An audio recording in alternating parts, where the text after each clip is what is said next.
Who is D.B. Cooper has fascinated people ever since a man calling himself by that name hijacked Northwest Airlines Flight 305 back in 1971. People have come forward before claiming they know the culprit. After more than 5 decades of mystery, the world may finally be closer to solving one of America's most famous unsolved crimes.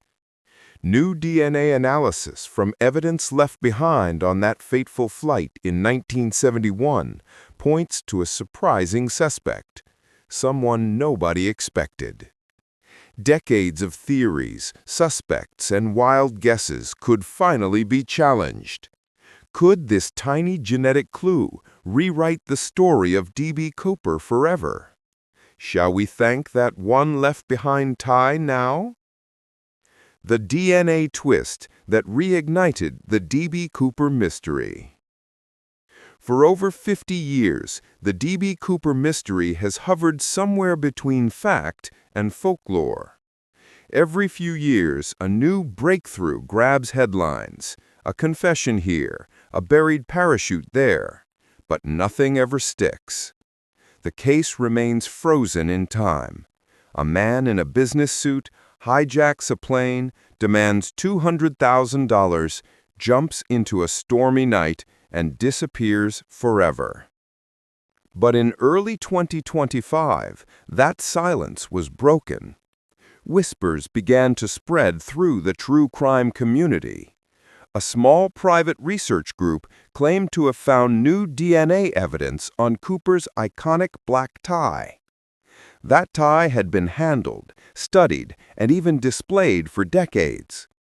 Previous FBI testing in the early 2000s had yielded nothing useful. Yet, according to this new report, advances in DNA extraction and analysis had made the impossible suddenly possible. Using ultra-sensitive microgenetic tools, scientists claim to have isolated tiny traces of human DNA trapped deep in the fibers, untouched since 1971. And that's where things got wild.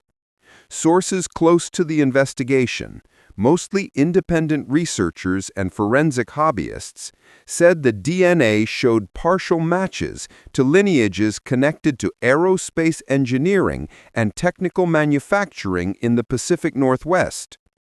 Those details echoed what's long been known, that microscopic titanium particles were found on Cooper's tie years ago, particles typically used in aircraft production during the 60s. In other words, whoever wore that tie wasn't your average office worker. He was probably someone who worked around planes, maybe even someone who built them.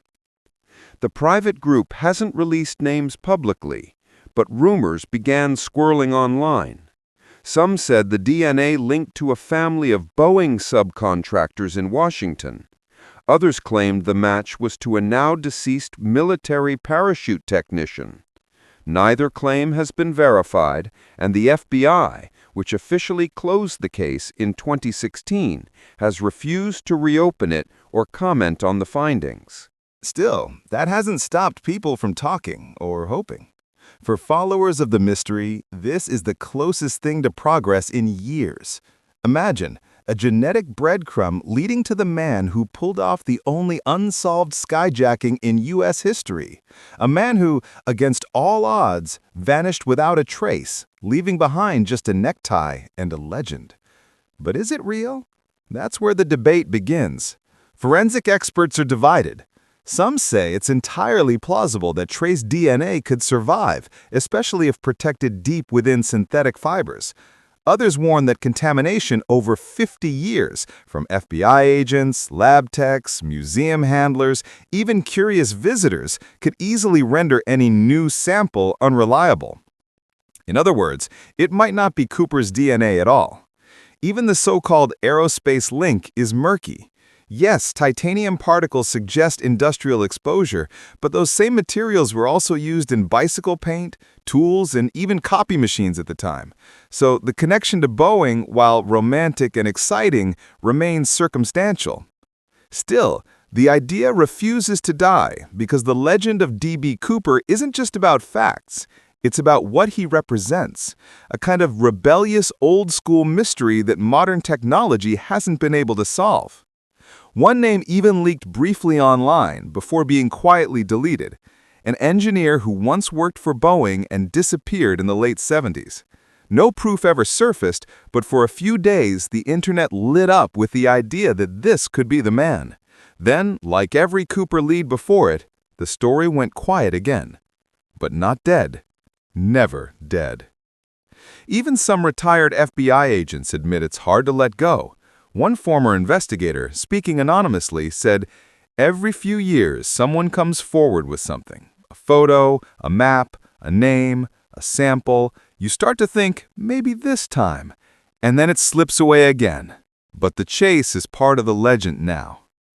Was Cooper a Boeing engineer who turned his knowledge of planes into the perfect escape plan? Was he a skilled parachutist with nothing left to lose? Or was he, as some now suspect, just an ordinary man who got incredibly lucky and disappeared into history? We'll get to hear more theories in a few. For now, let's remember how everything started 53 years back. Perhaps you'll get to draw your own speculation once you heard Cooper's unbelievable mission. Flight 305, the beginning of a legend. November 24, 1971. It was Thanksgiving Eve. While most Americans were thinking about turkey and pumpkin pie, one man in a black suit, skinny tie, and dark sunglasses was about to make history. He wasn't famous, he wasn't wealthy, and as far as anyone knew, he wasn't dangerous. He looked like the kind of guy you'd pass in an airport and forget 5 seconds later. But that night, he'd become the stuff of legend. He bought a ticket at Portland International Airport, cash, one way, for Northwest Orient Airlines Flight 305 bound for Seattle. The ticket clerk barely noticed him. Back then, air travel was casual. No TSA lines, no body scanners, no plastic baggies for your liquids. People could stroll onto a plane with a smile and a boarding pass. And that's exactly what this man did. His ticket said, Dan Cooper. Once on board, he picked a seat near the back, 18C. He ordered a bourbon and soda, lit a cigarette, yes, you could do that back then, and blended in like a business traveler winding down. The flight attendants remembered him as calm, polite, even a little charming. Nothing about him screamed criminal mastermind, but tucked in his briefcase was something that would change aviation forever. Not long after takeoff, he slipped a note to one of the flight attendants, Florence Schaffner. At first, she thought he was just another guy hitting on her. She slid the note into her pocket without reading it.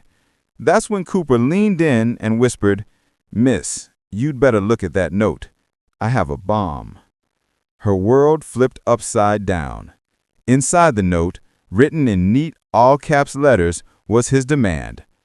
$200,000 in cash, 4 parachutes, and a fuel truck ready in Seattle to refill the plane for his getaway. Oh, and no funny business or else. To prove he wasn't bluffing, he cracked open the briefcase just enough to show her wires, red sticks, and what looked like dynamite. What happened next played out like a movie script. The pilots notified air traffic control, the airline scrambled to meet his demands, and the passengers? They had no idea they were in the middle of a hijacking. Cooper made sure of it. He told the crew to stay calm, keep everyone comfortable, and act normal. Imagine being on that flight, thinking you're just 30 minutes away from Seattle, maybe planning your holiday meal, while right behind you, a man is planning one of the boldest escapes in history. By the time the plane landed in Seattle, Cooper's plan was in motion.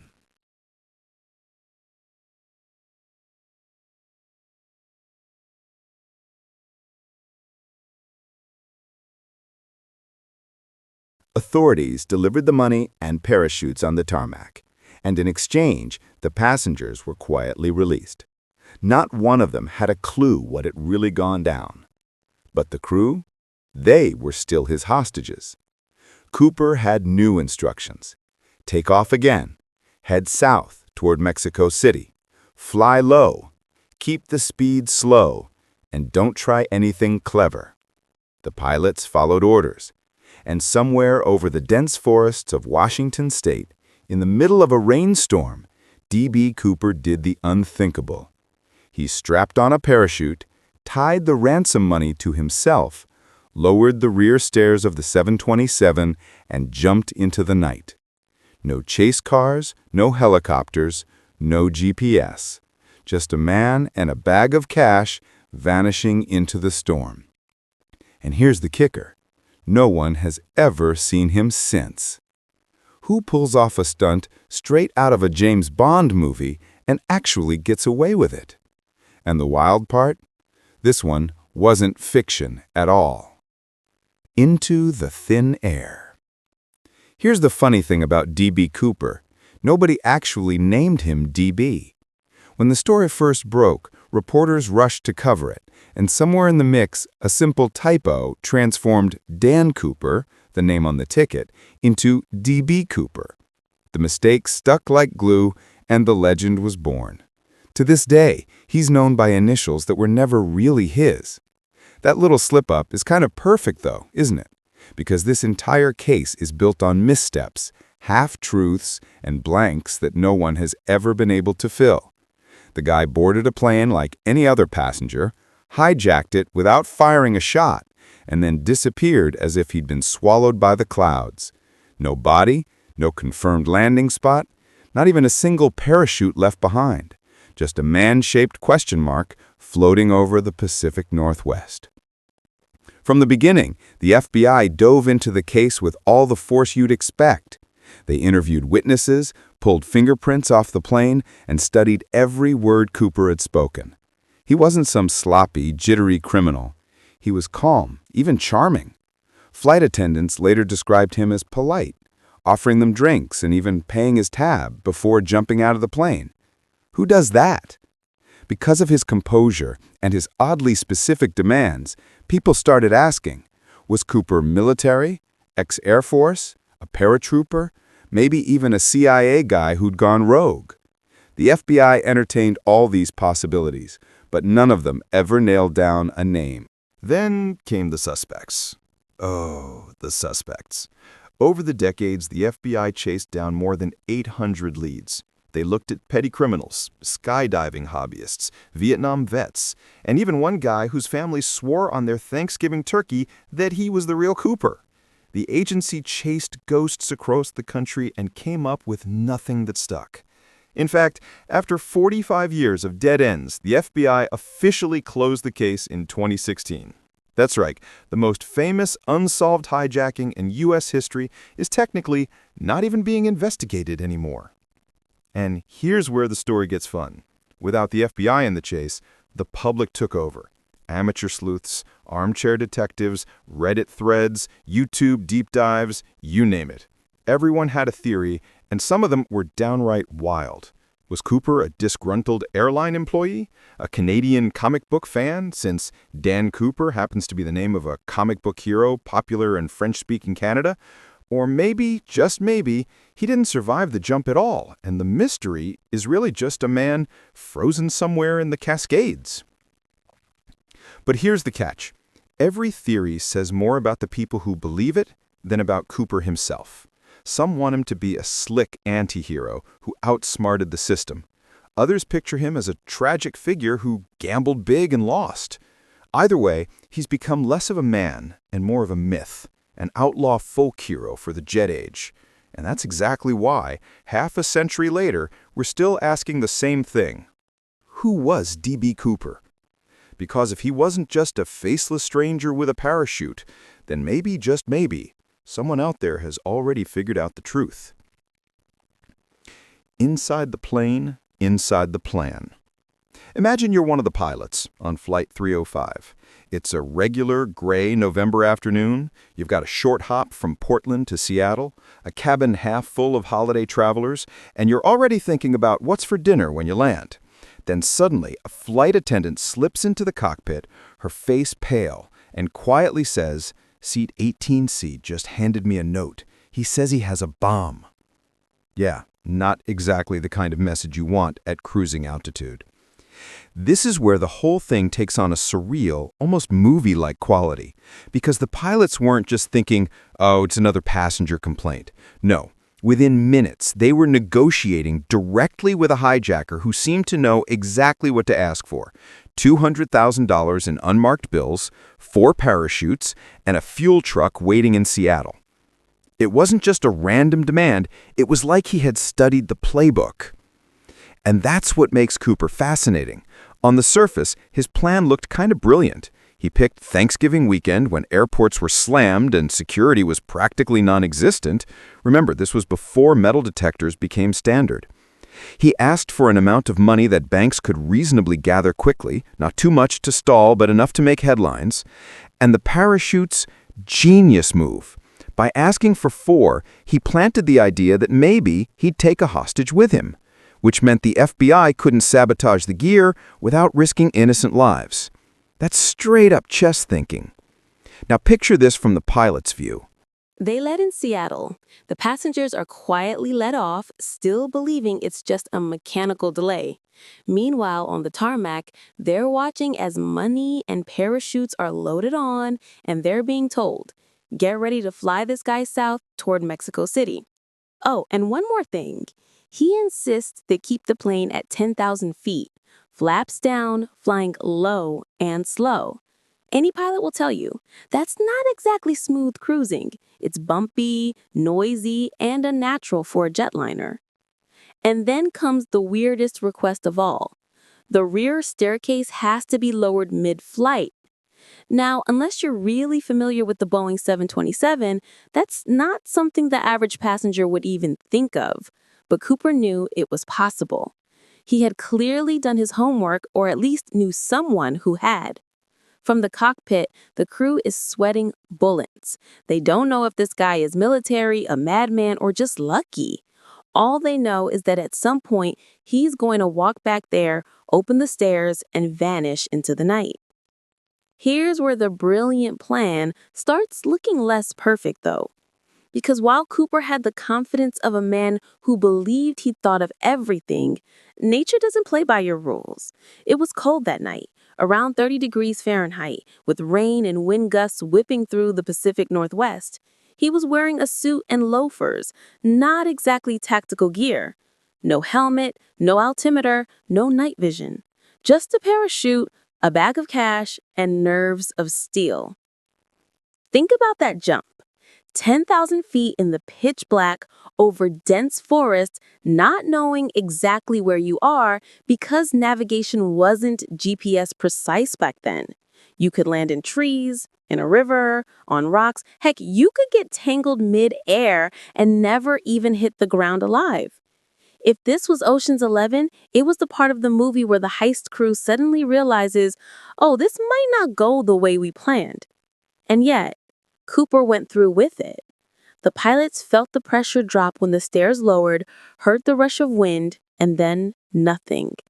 By the time they landed, all that was left was an empty cabin, a missing hijacker, and the biggest question in aviation history. Here's the kicker, though. Looking back, was Cooper a criminal mastermind or just a desperate man gambling with his life? That's the debate. On one hand, he nailed the setup, the timing, the demands, the psychology.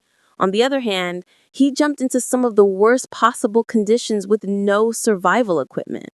That's either supreme confidence or supreme recklessness. Dan Grider, being a pilot himself, loves breaking down this exact piece of the puzzle. To him, the details scream that Cooper wasn't just some lucky guy. He had aviation knowledge, maybe even military parachute training. The altitude, the plane choice, the stairs, all of it points to someone who had studied planes closely. But was that enough to keep him alive after the leap? That's where the debate gets juicy, because the truth is, Cooper's plan might have been clever enough to get him off the plane, but whether it got him through the night is another story entirely. Decades of mystery have sparked countless theories and suspects, some plausible, some outright bizarre. Who was the man behind the mask, and could any of these wild ideas actually be true? Suspects, secrets, and speculation. If there's one thing the D.B. Cooper case never lacked, it was suspects. Over the years, more than 800 people were investigated, interrogated, or casually accused of being the man who jumped into legend. Some suspects seemed plausible. Others, well, let's just say they were more entertaining than realistic. Either way, each one added another layer to the myth. Let's start with the obvious ones, the men who actually looked and acted the part. One of the earliest suspects was Richard Floyd McCoy, a former Army Green Beret who, just months after the Cooper hijacking, pulled off an almost identical crime. He hijacked a plane, demanded $500,000, and parachuted out just like Cooper had. McCoy was caught, with the money still stuffed into a pillowcase no less, and sentenced to prison. Naturally, people wondered if he could have been Cooper all along, pulling off the ultimate repeat performance. But here's the problem. McCoy didn't match the physical description. Witnesses said Cooper was in his mid-40s. McCoy was in his 20s. Unless Cooper had a time machine, McCoy was more of a copycat than the real deal. Then there was Kenneth Christensen, a former paratrooper and Northwest Airlines employee. On paper, this guy looked promising. He had the aviation background, the parachuting skills, and even the right kind of quiet, reserved personality. His brother later claimed Kenneth confessed on his deathbed, saying something cryptic like, "There is something you should know, but I cannot tell you." Sounds spooky, right? But when investigators dug deeper, there wasn't much else to link him. No money, no hard evidence, just a lot of coincidences and a family eager to connect dots. Another favorite was Dwayne Weber. His wife claimed that before he died, Weber muttered, "I'm Dan Cooper." Naturally, that kind of deathbed drama was too good for reporters to ignore. His wife later said he had nightmares about leaving fingerprints on a plane, and he once injured his leg in a way that matched the possibility of a rough parachute landing. But again, the evidence didn't line up. It was like trying to complete a puzzle when half the pieces belonged to another box. And then there was William J. Smith, a World War II veteran who had a grudge against the airline industry. He ticked some boxes: age, height, military skills, but once again, it never quite fit. Like so many others, he became part of the folklore without ever being nailed down as the guy. Now, while some suspects felt at least possible, others were just playing wild. Over the years, conspiracy theories mushroomed like popcorn. Some people argued Cooper never survived the jump at all, pointing to the nasty storm, the dark night, and the dangerous terrain below. There's no way he could have lived through it, skeptics said. But that only raises a new question. Where's the body? If a man fell out of the sky with a parachute and a bag of cash, surely something would have turned up. Except, some things did turn up. In 1980, a young boy camping on the banks of the Columbia River stumbled across 3 packets of cash buried in the sand. They were rotting, moldy, but still intact enough to trace. The serial numbers matched the ransom money given to Cooper. About $5,800 in 20s, sitting in the dirt nearly a decade later. How it got there remains a mystery. Did Cooper bury it? Did it wash downstream? Or was it planted as some sort of breadcrumb trail? To this day, no one knows. That discovery gave rise to another popular theory. Maybe Cooper didn't survive, but the money did. Some investigators think the bills washed downriver after Cooper's bag ripped open mid-jump. Others believed it was proof Cooper survived long enough to hide some of the cash, maybe as a stash for later. Either way, the find only fueled more questions. And then, of course, you have the truly off-the-wall theories. Some insist Cooper was actually a woman in disguise. Others argue he was a CIA operative testing out security vulnerabilities. There's even a corner of the internet convinced he was a time traveler or an alien, which sounds nuts until you realize this is the internet we're talking about. What all these theories prove, though, is that Cooper isn't just a mystery. He's a canvas. Everyone projects their own idea of who he was and what happened that night. To some, he's a criminal mastermind who outwitted the FBI. To others, he's a tragic figure who didn't live to spend a dime of his loot. And to a surprising number of people, he's a folk hero, Robin Hood in a necktie, sticking it to the man and vanishing before anyone could pin him down. While the FBI's official file eventually closed, the obsession didn't. If anything, it got stronger. Books, documentaries, podcasts, you name it, people have dissected every scrap of this case. And in recent years, one name has risen to the surface as someone who just might have cracked it wide open. That's where Dan Grider comes in, when he named potential suspects. And if there's one name that comes up over and over in the Cooper rabbit hole, it's Richard Floyd McCoy. Why? The McCoy connection. Could he be Cooper? McCoy's own hijacking was practically the carbon copy of the Cooper playbook, so much so that people still argue to this day if he was in fact the same man who pulled off the most famous skyjacket in history. Let's rewind to April 7, 1972, barely 5 months after Cooper vanished. McCoy, a 29-year-old Vietnam veteran and skilled helicopter pilot, boarded a United Airlines flight from Denver to Los Angeles. He wasn't exactly blending in. Tall, with short hair and sporting an army jacket, he had a pistol and a hand grenade tucked away. And just like Cooper, he passed a note to the flight attendant. He wanted money and parachutes. Sound familiar? But here's where things get almost too close for comfort. McCoy asked for $500,000, more than double Cooper's $200,000 haul, and he demanded 4 parachutes. Once the ransom was delivered during a refueling stop in San Francisco, McCoy ordered the plane back into the sky. He then bailed out somewhere over Utah, disappearing into the night.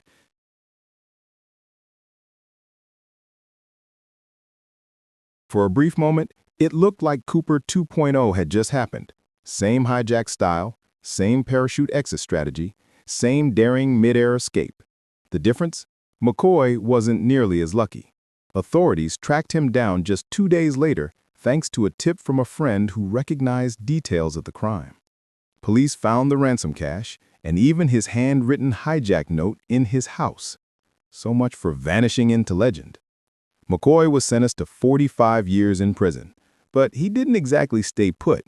In 1974, he and a group of inmates staged a wild escape from a federal penitentiary by hijacking a garbage truck and smashing through the gates. His freedom didn't last long. A standoff with the FBI ended with McCoy being shot and killed in Virginia. He was only 31. Now, here's where the conspiracy theories ignite. Some investigators, including an FBI agent who worked on both cases, argued McCoy was Cooper all along. They pointed to the uncanny similarities between the two hijackings, his military background and parachuting skills. On paper, it fit. But critics weren't convinced.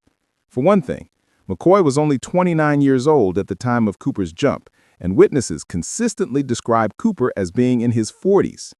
McCoy also looked different, shorter hair, thinner face, and not quite the chain-smoking, bourbon-sipping character the stewardesses remembered.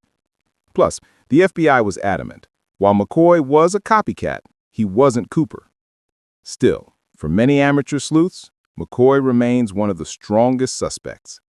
After all, if someone manages to hijack a plane, demand parachutes, and vanish into the night twice, isn't that at least worth raising an eyebrow?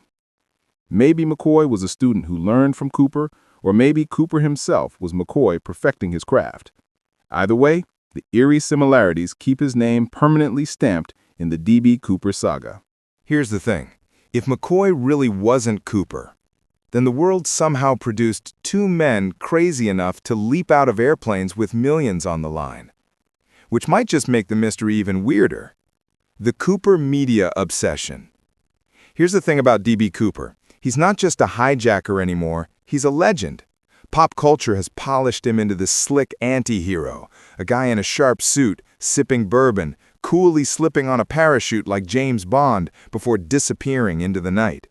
He's been the subject of songs, books, documentaries, and even cheeky references in shows like Loki. Cooper isn't remembered as a criminal. He's remembered as the guy who beat the system. But Dan Grider's research throws cold water on that fantasy. According to him, the real Cooper wasn't some debonair sky pirate with movie star swagger. He was, well, kind of ordinary. A man with aviation knowledge, sure. A man with nerves, definitely. But glamorous? Charismatic? Not so much. Grider paints a picture of someone practical, maybe even a little rough around the edges, who managed to pull off the jump not because he was larger than life, but because he was willing to take a reckless chance. And honestly, that's where things get uncomfortable. We don't want D.B. Cooper to be ordinary. We want him to be the outlaw hero who stuck it to the man, pocketed the cash, and lived happily ever after on some tropical beach. The myth is exciting. The myth sells. The reality? That Cooper might have been a fairly unremarkable guy whose biggest moment was one daring stunt isn't nearly as sexy. But maybe that's the point. Grider's hard facts challenge us to separate the legend from the man. Because myths are fun, but history is messy. And the messy version is usually the truth. Cooper probably didn't land gracefully and stroll off with a grin. If he survived at all, it was cold, wet, and miserable. He wasn't a Bond villain or a Robin Hood. He was just a guy who hijacked a plane and got away with it. At least for a while. New DNA investigation efforts emerged, but still, no one knows who D.B. Cooper really is. Subscribe to the channel for more truthful stories like this.